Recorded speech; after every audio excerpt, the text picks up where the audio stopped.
Okay, another question I was asked by a friend was what sort of weight to use during stiff leg deadlifts. What percentage of weight in relation to a normal deadlift?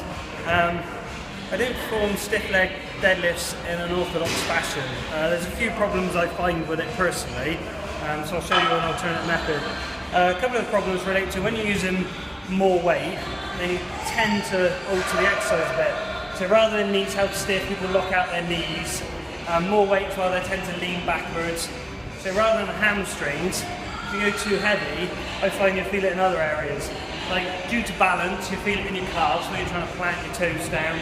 You feel it in your lower back, perhaps where you're using your back a bit more rather than engaging with your hamstrings. That's also linked with having your legs straight as well. So I'll show you an alternate exercise, and this is the difference from say going from 75% of your deadlift load to you'd be lucky if you get 20%.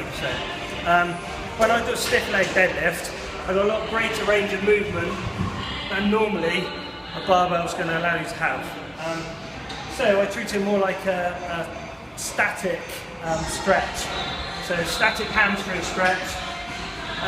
It's not an ego lift because you see I've got a pink step here and we're not using very much weight.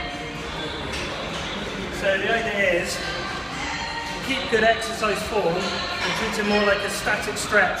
So you're not going to get very much from the hip extension, partially because we've got such a big weight here as well, we're not going to get much hip extension.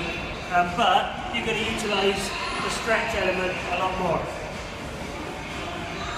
So get the weight in position, get your feet in position, keep your knees ever so slightly and hold this position stiff. Then you treat it much like a static stretch. And during that, I can feel my hamstrings engaged all the way through the movement.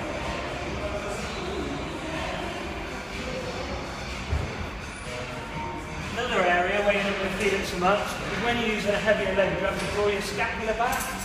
So you're going to utilise your mid-traps a lot if you're using a heavier load, whereas on this, it doesn't tax anywhere else other than my hamstrings.